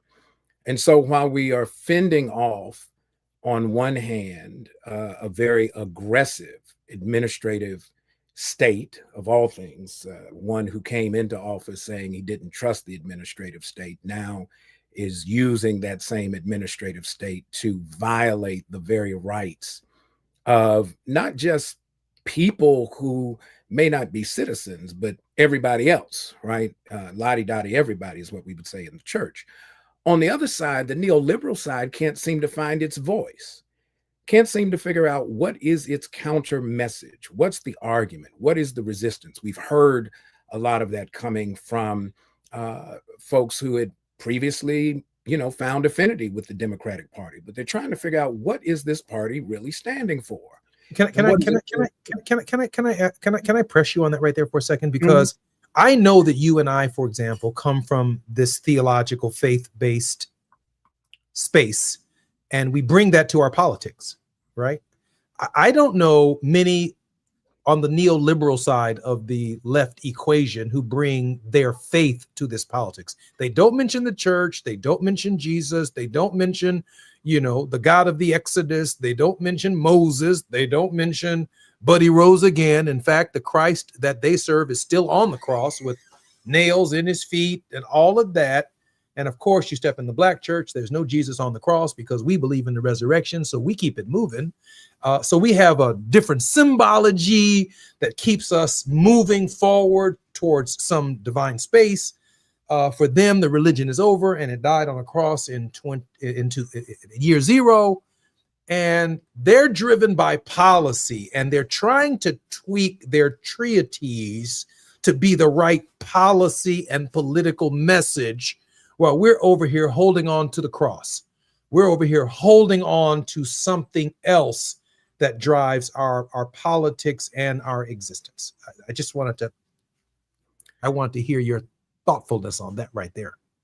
Yeah, there may not be a codified religious framework, but there's still a worldview.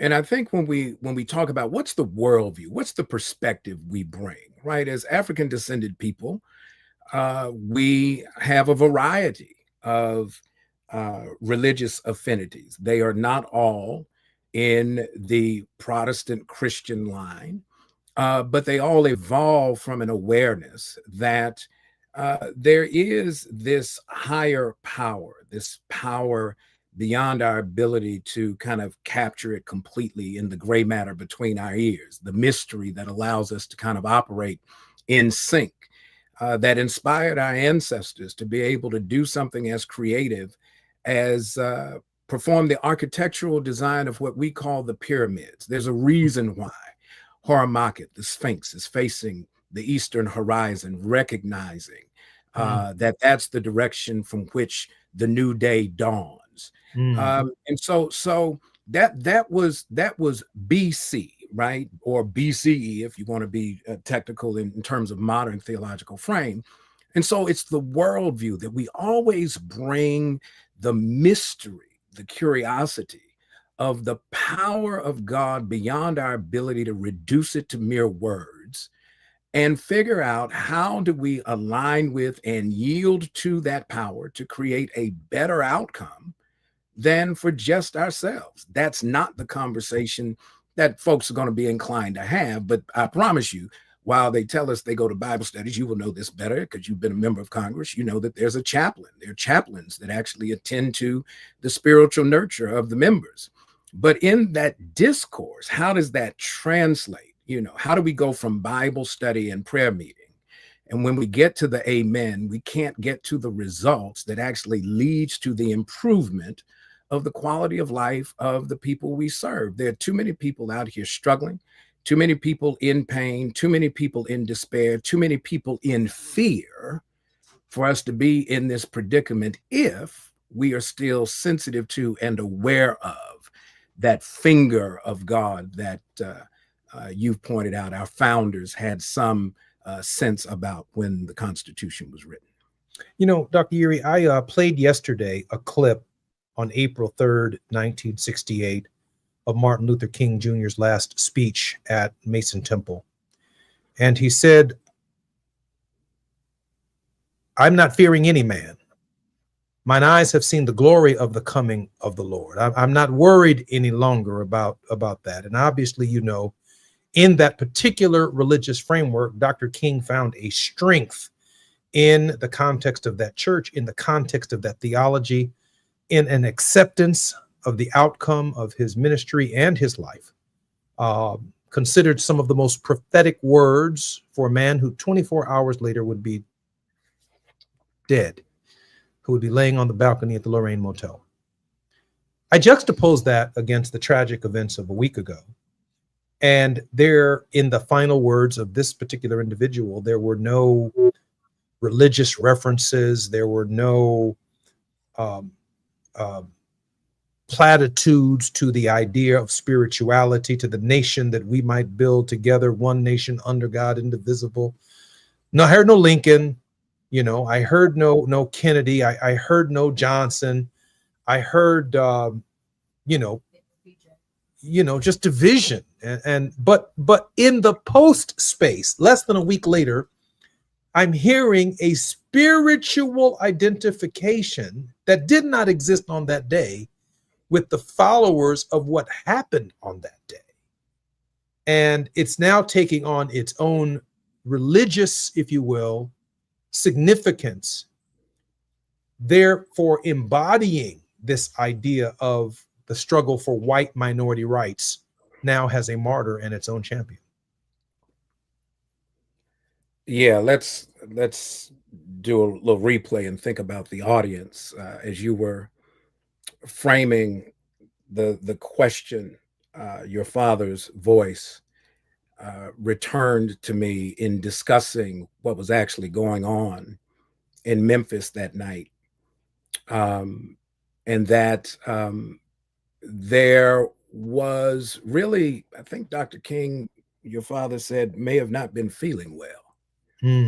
That when they got to Mason Temple, the crowd was swelled and they were anticipating, and they actually had to call back to the hotel, as I recall your father's telling of the story, to appeal to Dr. King to come, because your father, Dr. Abernathy, knew that while they might be good ambassadors, that wasn't going to meet the moment.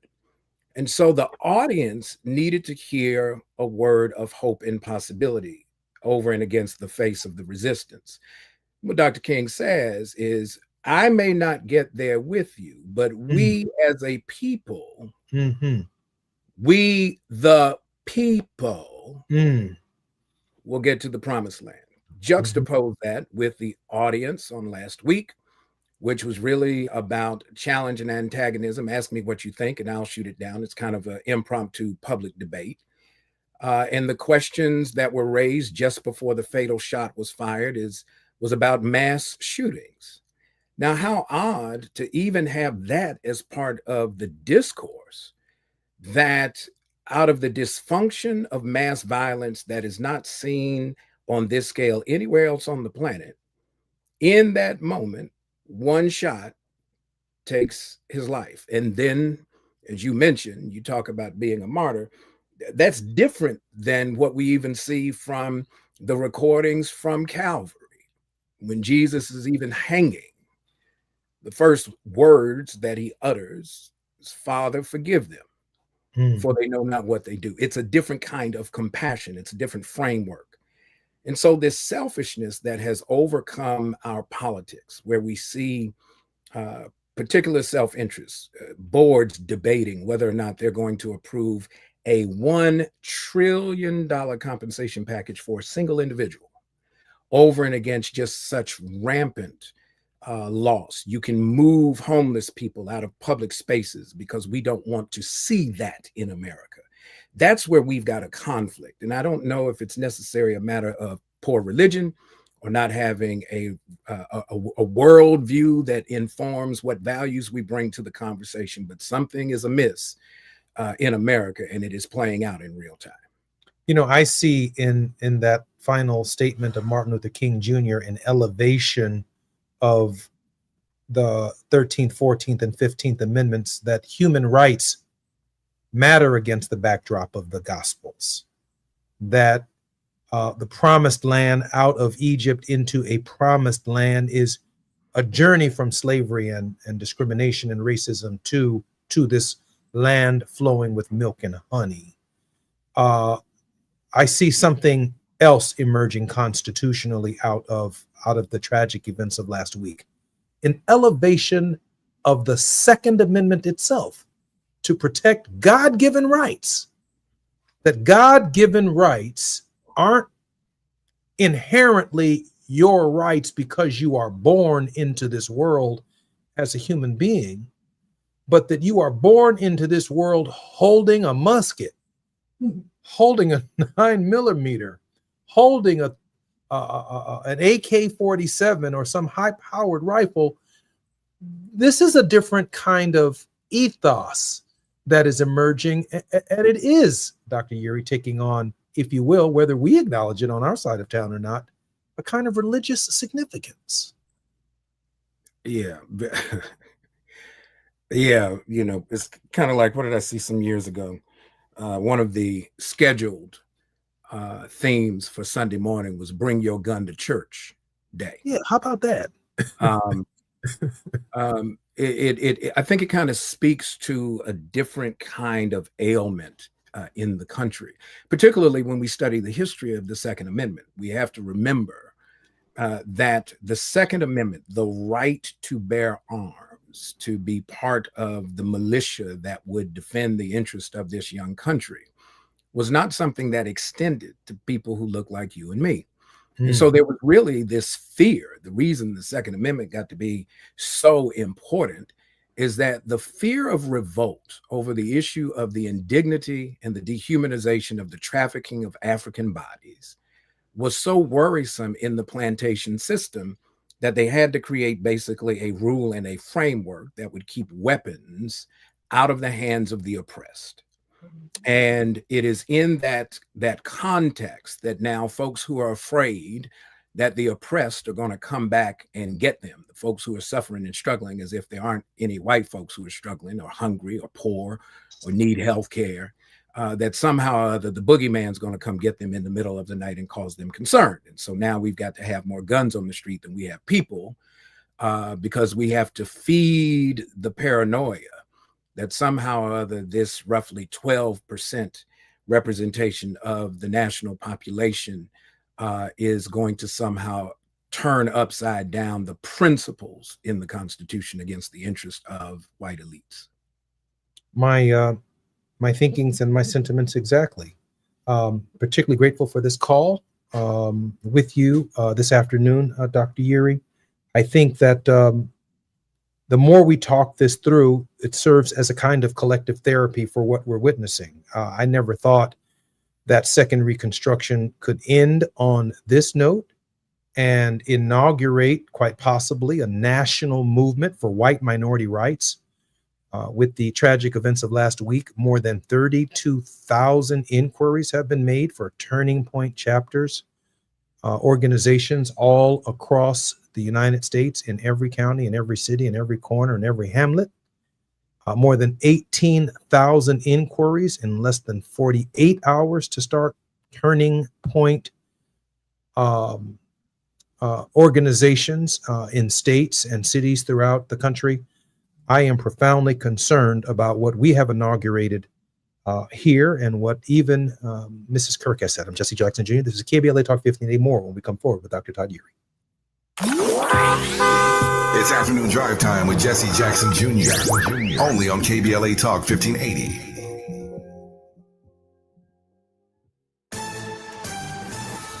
I'm Amber Payton with BIN News Now. Plans for Jay-Z-backed casinos in Times Square and Hudson Yards are off the table after a community board rejected them. Black New York City Mayor Eric Adams and New York Governor Kathy Hochul supported the projects, but residents pushed back. Dig the benefits you deny this community and this city and state. You have to live with that history forever. Developers say the decision cost the area economic opportunities. Former Virginia Tech star Michael Vick is brushing off rumors linking him to his alma mater's coaching vacancy. Vick says his focus is on leading HBCU Norfolk State University, where he's in his first season as head coach. And Black Los Angeles Mayor Karen Bass told fire stations not to lower flags in honor of Charlie Kirk, even after President Trump ordered them at half staff. A memo directed stations to keep flags at full staff unless told otherwise by the mayor, but some stations went against the order. Get BIN News Now on demand 24/7 on the iHeartRadio app. San Diego's events calendar is full of flavor. Dig into local wine and food festivals, treat the family to kid-inspired deals all October, and get a taste of glory at the Breeders' Cup World Championship. Plan your trip now at sandiego.org/awesome all year. Funded in part with City of San Diego Tourism Marketing District Assessment Funds. This is the KBLA Sports Minute with Ray Richardson. The Chargers got some good news Wednesday morning concerning All-Pro linebacker Khalil Mack. The 34-year-old Mack will not miss the rest of the season after suffering an elbow injury in the first quarter of Sunday night's win at Las Vegas. The Chargers have yet to say how long Mack will be sidelined. The Chargers play their home opener Sunday against Denver at SoFi. UCLA interim football coach Tim Skipper met with the media for the first time Wednesday morning. The 47-year-old African-American, a native of New Orleans, was promoted on Sunday to replace Deshaun Foster. An 0-3 start prompted UCLA officials to fire Foster on Sunday. Skipper was an assistant at Fresno State before joining Foster's staff this season. UCLA has a bye this weekend. First game for Skipper as head coach is September 27th at Northwestern. No debates, no speculation, just the info you need. That's your KBLA Sports Minute. I'm Ray Richardson. More news, opinions, and conversation when we come forward on KBLA Talk 1580.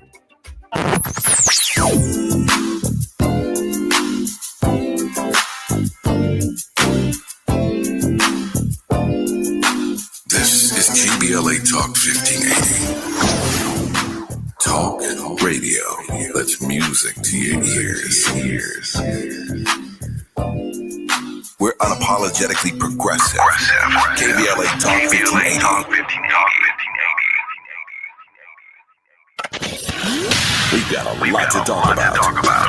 I'm Reverend Gerald, the life coach. Is someone you love struggling with addiction and mental illness? Is improving your family's health important? Want to leave a legacy that your family can grow? Are you ready to enhance your perception of life experiences? Then wake up weekends at 7 a.m. with Urban Family Focus and get the wisdom, opportunity, resources, and motivation to live your best life. Join the conversation on Urban Family Focus Saturday and Sunday at 7 a.m. Unapologetically progressive. KBLA Talk 1580.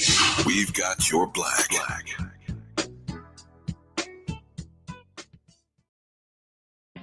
Dr. Renee here. Did you know this time of year is considered peak asthma season because we typically see a spike in asthma-related hospitalizations? If you have asthma and are having difficulty breathing despite medication, it's time to check in with your doctor so you can help avoid landing yourself in the hospital this season. To learn more about managing your asthma, visit www.luma-edu.com. That's LUMA-edu.com. This message is brought to you by Amgen and AstraZeneca. When you turn to the Employment Development Department, we'll help you get there.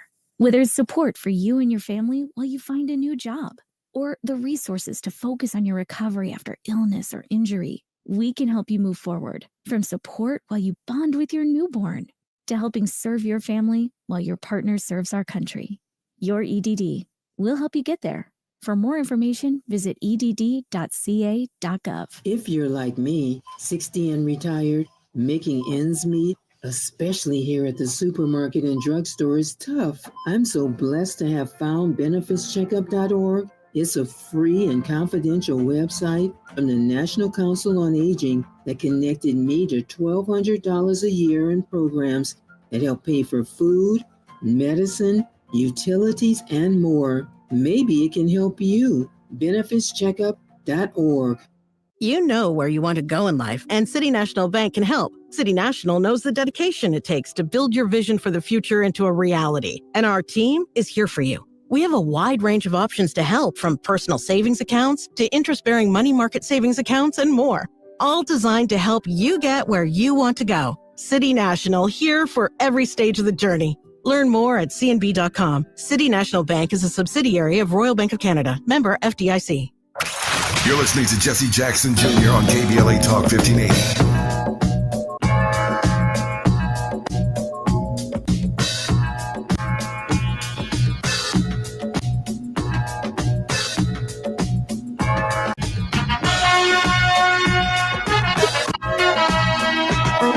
Jackson Jr., welcome forward, Jesse Jackson Jr. Show. This is Wealthy Wednesdays with Dr. S. Todd Yeary. He is an extraordinary leader, an extraordinary pastor and lawyer, and he provides us with some insights on many issues that we really, really can't see, but we can understand certainly in the realm of spirit. And just before I bring Dr. Yeary back, I want to comment on this idea of seeing words in spirit. My producer and I have been working for the last 10 years or so on this idea of words containing spirit.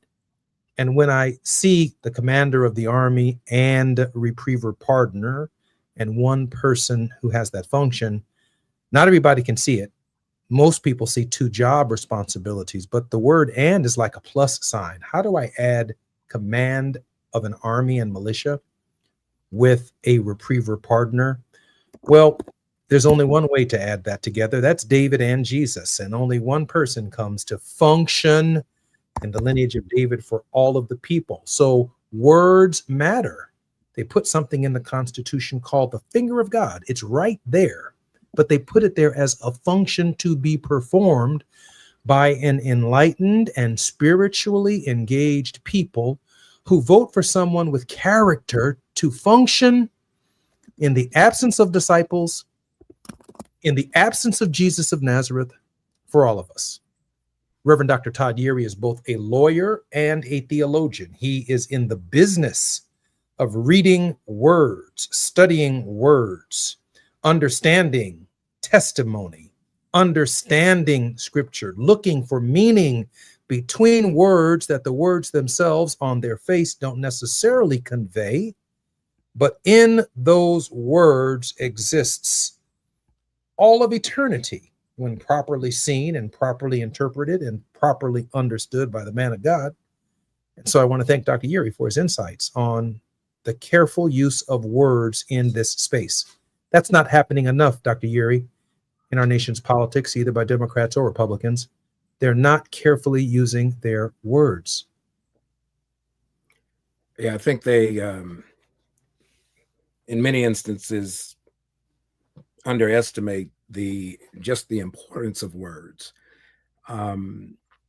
Even as we reflect on what the Christian scriptures tell us, in the beginning was the Word, and the Word was with God, and the Word was God, and there was nothing that was created without it. There's the African principle of nomo, the power of words to create. As a matter of fact, one of my colleagues actually had a pretty good saying after the unfortunate incident of last week. And he said, we have to remember that words create worlds. Help us with that. Words create worlds. WORLDS. Help us with that, Dr. Gary. WRLD, right? The words are the expressions of the ideas and the sentiments and the motivations of the heart. And so when we begin to speak it, our actions then follow suit to begin to build it. And those worlds can either be of benefit or of harm. And so when we think about what we say, right, and how we say it, many times there's a response because there are cues that are given to others to think about what their response ought to be. What their actions might need to be. And so we recognize, I think, in many instances, that we are a little too cavalier, too casual with our words, as opposed to being intentional, making them a part of our praxis of not only how we communicate one with the other, but how we live out this moment where human rights do indeed matter, that human dignity is a human right. And if we're not going to protect the dignity of the person, because there are some people who it is believed don't deserve it or are not entitled to it, then we will be part of the conscription that's going to build a world that's going to look very much like those we read about in the history books, except this time it's going to be much more resistant to change and modification than it was before. You know, I grew up in a world where my grandparents, particularly my grandmother and my great-grandmother, used a switch to get my attention. I grew up in a world where my mother and my father used a belt to get my attention.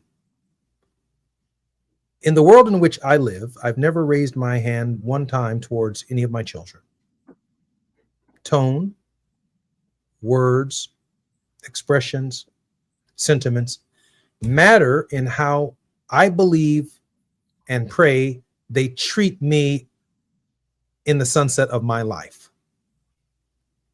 That I didn't do anything to them that may be some cloud of lack of joy or inferiority that says, I'm not going to help daddy, I'm not going to help mommy, I'm not going to do this because they did this to me when I was young. That in my space, unless I'm missing something, doesn't exist, right? So I carefully think that through. I also carefully listen to what other people say, whom I know are masters of words. And when they reprimand me, I feel some type of way when someone who has an unlimited vocabulary is very thoughtful, their spirit is in the right place, their heart and their mind is in the right place, but they take the time to use certain words to reprimand me. I say to myself, the fact that they carefully chose these words mean whatever they just said is real. Man, I got to change something in myself. Now, I got some other brothers out here who have limited vocabularies and they say some stuff and I go right back at them the way they came at me because I know they limited vocabulary and their limited thinking comes with all of their mess in it. Now, don't throw that stone at me that you don't want thrown back at you. But then I'm careful with the people who understand the language.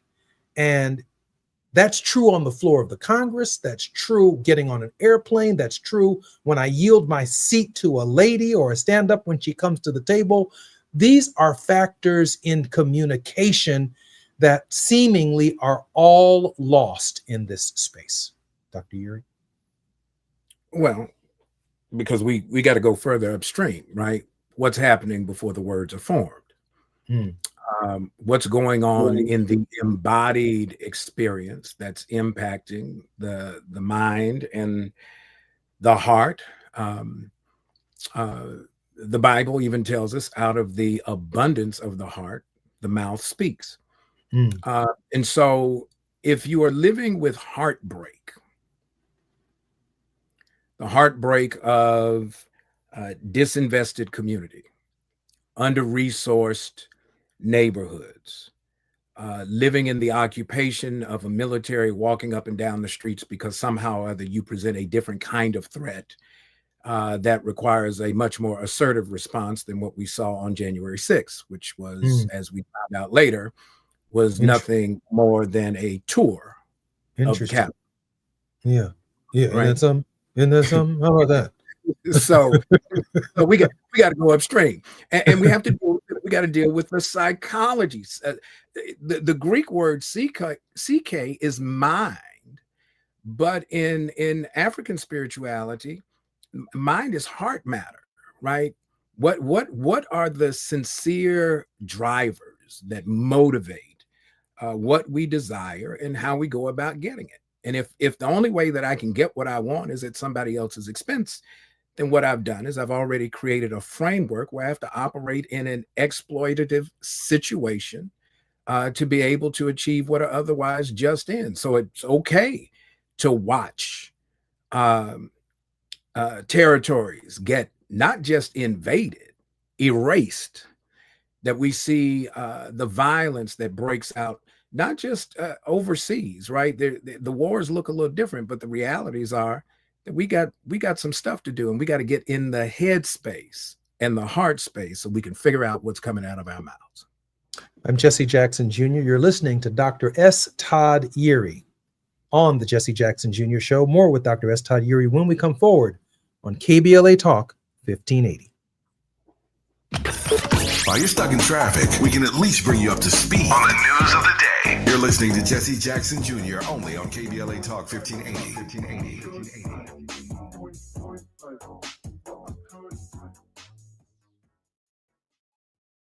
Is reviewing life insurance on your to-do list? Now's the perfect time to add it. A friend recently told me that securing life insurance sooner rather than later can help you lock in lower rates for years to come. So I bumped this up on my list and got it done. I called SelectQuote and couldn't believe how easy and affordable life insurance is. I'm 40 and got a $500,000 policy for $16 a month. My husband's also 40 and his $500,000 policy was only $18 a month. Plus, with SelectQuote's same-day coverage, there was no medical exam required, and we were covered by the time we hung up. Knowing I have this checked off my list feels amazing, but the peace of mind knowing my family is protected feels even better. Call SelectQuote at 1-800-729-7070. That's 1-800-729-7070. Or go to SelectQuote.com to get your free quote today. That's 1-800-729-7070. Details on example rate at SelectQuote.com. Lena Bloom for the Bail Project.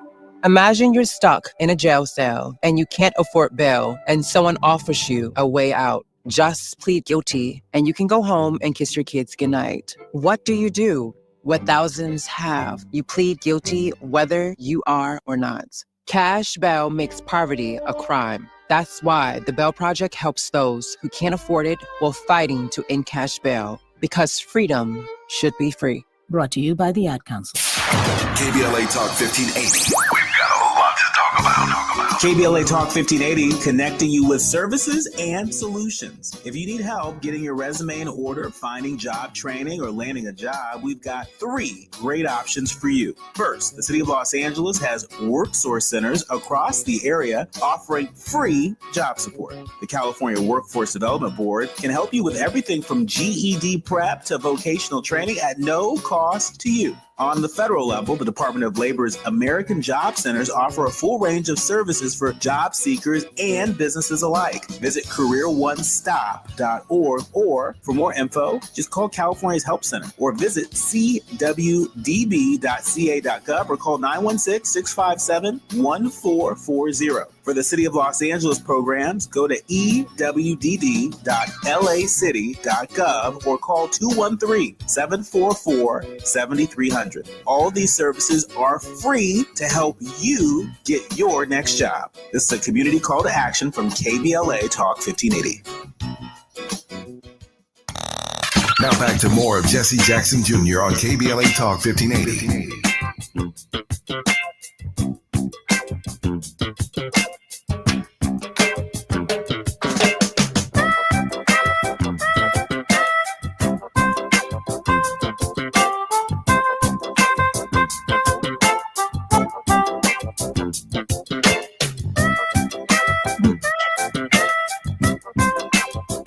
I'm Jesse Jackson Jr. Welcome to this final segment and installment of the Jesse Jackson Jr. Show on KBLA Talk 1580. Our very special guest has been none other than Dr. and Professor, theologian, pastor, and attorney an advisor to the Reverend Jesse Jackson, an advisor and former board member to the Reverend Al Sharpton's National Action Network, doing some fairly extraordinary work, not only in Baltimore, but around the country. Dr. Uri, welcome forward to the Jesse Jackson Jr. Show. It's been great hanging out with you as always. So many profound issues we have to talk about. Dr. Uri, I know this is our final segment, but in the last segment, we were talking about the idea that words matter and that there seems to be a breakdown in comedy, not just, and I don't mean C-O-M-E-D-Y, comity, C-O-M-I-T-Y, comedy, getting along with people, how we treat people, how we treat our neighbors. Viktor Frankl said in Man's Search for Meaning that between stimulus and response, there is a space. And in that space, man, woman has the opportunity to choose their freedom or to choose their incarceration. That is, to be small, to be locked into your own world or to your own mind, into your own thinking, to lean on your own understanding rather than choose freedom. But the key to the phrase is between stimulus and response. There's a space. We saw the horrific events of a week ago, and that was the stimulus. Some people reacting immediately missed the spirit energy of the moment, and today they're losing their jobs. They reacted in a way that they had not taken advantage of the space between stimulus and response. And now that we have all had an opportunity to understand the sobriety of the moment, I think we are far more careful in choosing the words and the language that we use, not just because of that tragic event, but if we can apply the same principle to the way we treat each other, Dr. Uri, I think we'd build a bigger and better world house. Well, we would. When you mentioned the World House, that's kind of the frame that Dr. King impressed upon us to think about this engagement, that this thing is bigger than us and there's more going on than what's happening in our particular space. But I want to talk about that the stimulus or the Viktor Frankl, that part. Yeah, that part. If what is causing my response, let's think about a baby. Babies don't have words, but they certainly communicate. And if we listen carefully enough, we can associate what is the stimulus and what's the needed response. We know the difference between a wet cry and a cry for hunger or a cry for pain. And those cries get affirmed in the response, the sensitivity to the cries of one who is innocent, can't do for themselves. We lose that over a period of time. We begin to assign certain obligations that are absolute without taking into account that some people are indeed hungry, not because they're not willing to work, but when full employment in this context is an unemployment rate of somewhere around 4% as the norm, there's obviously some disconnect if full employment doesn't equal 100% employment. And it then cannot be assigned to the shiftlessness, the unwillingness of groups of people that somehow or other they just want to take advantage of the government and be on welfare. The most expensive form of welfare in the United States is corporate welfare. And we don't talk about welfare reform in that regard. And so I think as we have these conversations, what is really required is intentionality. Say what you mean and mean what you say, and say it in a way that communicates what it is that you are experiencing, but also, more importantly, what it is that you are expecting. So that in that process, you can now move into kind of an interdependent relationship that allows for give and take and reciprocity. I don't remember learning this in school. I mean, I just don't remember that my elementary school, high school, or college professors who were imparting information and material to me that the communication of what Tavis Smiley calls charitable listening, discerning in the space of listening, because listening is obviously a reaction to stimuli, listening carefully, charitably, and then responding appropriately. Bruce Lee said it this way, that he intercepts, the way of the intercepting fist. He intercepted intentionality before a leg or a kick were even thrown. That is, if someone approaches you with the wrong intentionality and stimuli, you know that you need to keep arm's length and maybe even leg length from them, because you need all of your tools because of the telegraphing of stimuli and intentionality. Pastor, that's true when you make your arguments before a judge when you're trying to convince a jury. I assume that's also true when you carefully prepare for a sermon that you deliver on Sunday mornings. Yeah, in both of those instances, I begin with the context of the source. What is it that they are speaking? Dr. Gardner Taylor, who now resides in the realm of the ancestors, when I was a young preacher and we were at the Progressive Baptist Convention, one year I had him come to preach at the church I was pastoring at the time in Batavia, in the suburbs of Chicago. And he said something that was interesting. He said, in order to be an effective preacher, you've got to walk down the street of the text. Because if you can't experience, albeit in a distant sort of way, what's actually going on, you are going to misinterpret those words.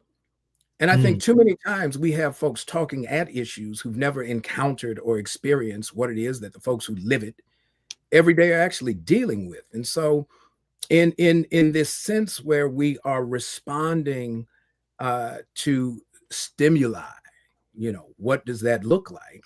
We have to also remember that the stimuli is different. And I'll just give you the preamble. Here's the thing that we wrestle with in terms of words. We have on one hand, we've got the Declaration of Independence, words that frame an expectation and an ideal.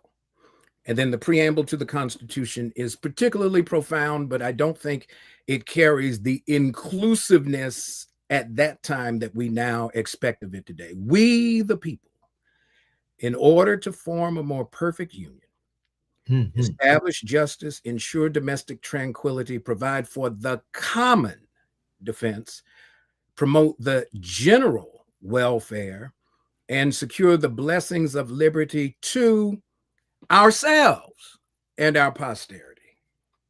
Well, who's in that?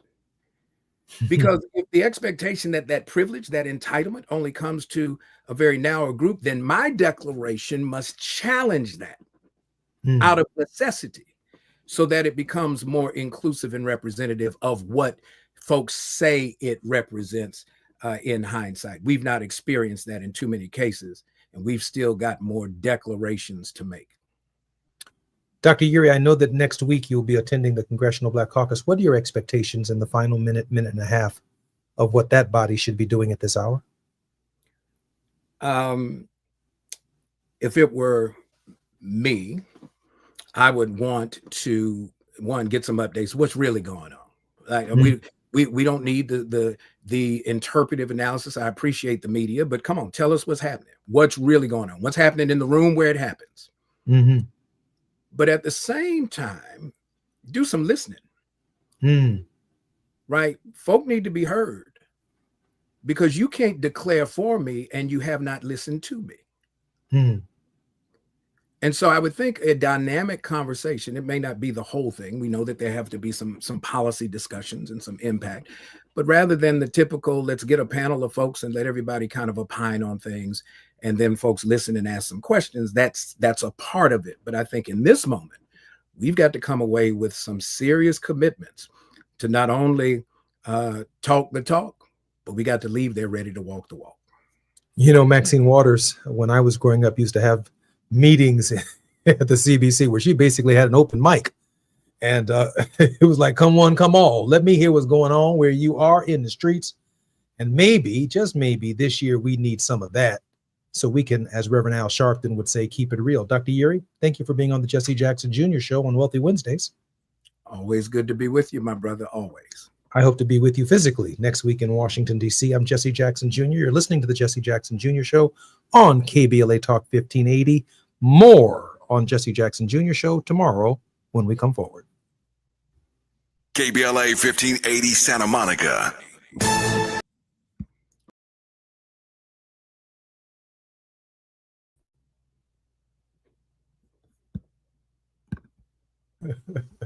Thank you, thank you, thank you. When me and G get to town on Sunday, we'll be in D.C. at a B&B, Airbnb. And so, let us know what some of our evenings look like. And wherever we can,